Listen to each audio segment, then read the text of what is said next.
Hello and welcome to this short presentation about countable and uncountable nouns. This is the first part in a series of grammar lessons about countable and uncountable nouns. Lesson 1. So what are nouns? Well, a noun is a word that functions as the name of a specific thing or set of things, such as living creatures, objects, places, or ideas. So for example, a noun will be a table, a chair, a person, a cat, a dog. Name of anything. So a name of a thing is a noun. Okay? What then are countable nouns and uncountable nouns? Well, quite simply, countable nouns are nouns, objects that we can count. So cherries, we can count cherries, 5 cherries. Crayons, we can count, there are 2 crayons. Children, okay, we can see there are 5 children there. Bottles, 3 bottles. And seashells, we can see there are 5 seashells. So nouns are objects, countable nouns are objects that we can count.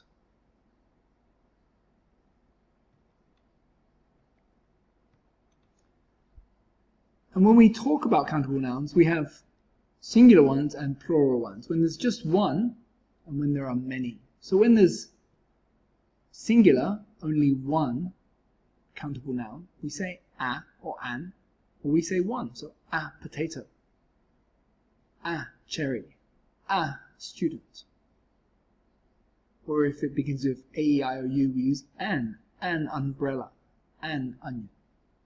Okay? Or we can say one potato, one umbrella, one person.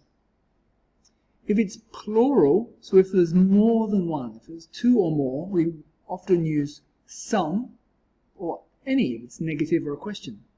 Some, there are some potatoes, some students, some apples, some pears, some cherries.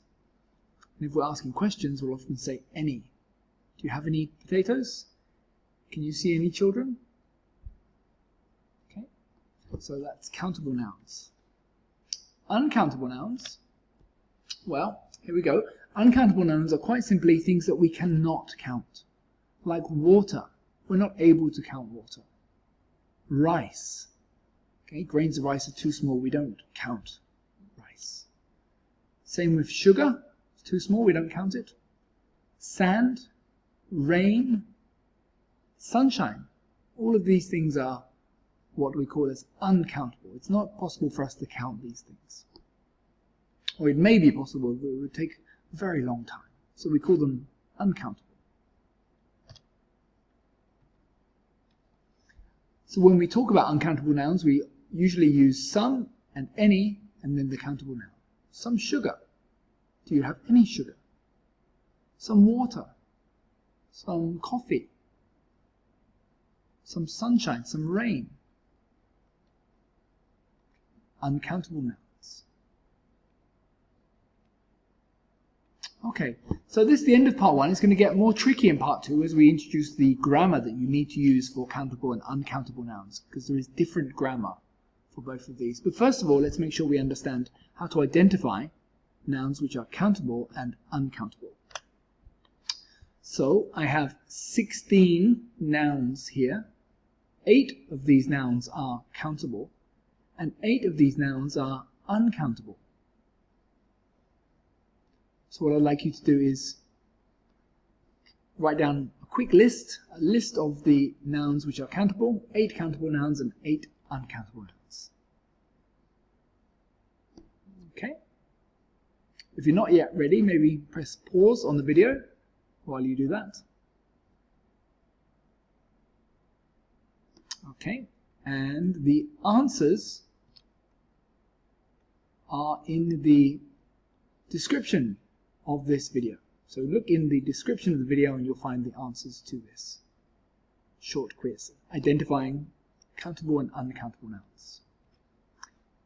Okay, thank you very much for watching. Please do remember to subscribe.